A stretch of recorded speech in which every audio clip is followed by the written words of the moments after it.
Hi guys, இது என்னோட friend சிவாவோட order. அவள் எனக்கு ஃப்ரெண்டெல்லாம் இல்லைங்க, சிஸ்டர் மாதிரி தான். எனக்கும் அவளுக்கும் 3 வயசு தான் டிஃப்ரெண்ட். ஆனால் எங்களை பார்த்தா அப்படி தெரியவே தெரியாது. ரொம்ப கஷ்டப்பட்ட பொண்ணுங்க. அப்பா இல்லாமல் எவ்வளோ கஷ்டம்னு அது அப்பா இல்லாத குழந்தைக்கு தானே தெரியும்.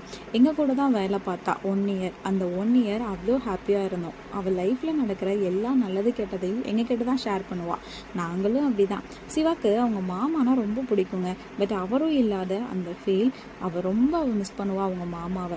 நாங்கள் ஒரு 4 பேர் இருக்கோங்க. வேறு வேறு டிபார்ட்மெண்ட் தான் இருந்தாலும் சாப்பாட்டு டைமில் தானு மணி அடிக்கிற மாதிரி ½ அன் ஹவருக்கு முன்னாடியே ஆளுக்கு மெசேஜ் பண்ணிப்போம்.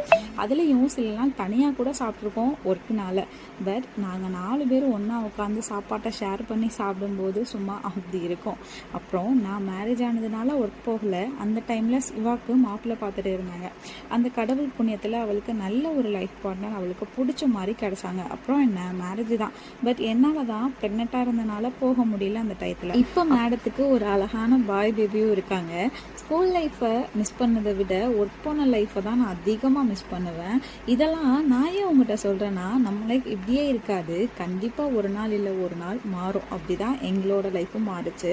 இப்போ 4 பேர் ஒரு சைடில் இருக்கோம். அடிக்கடி பேசுகிறது இல்லை. பட் பார்த்தா இல்லை பேசுனா என்னென்னா என்ன, அவ்வளோதான். உங்களுக்கும் இந்த மாதிரி பியூட்டிஃபுல்லான மெமரிஸ் இருக்கா? இருந்துச்சுன்னா மறக்காமல் கமெண்ட்டில் ஷேர் பண்ணுங்கள். நான் அதை படிக்கிறதுக்கு ரொம்பவே ஆர்வமாக இருக்கேன்.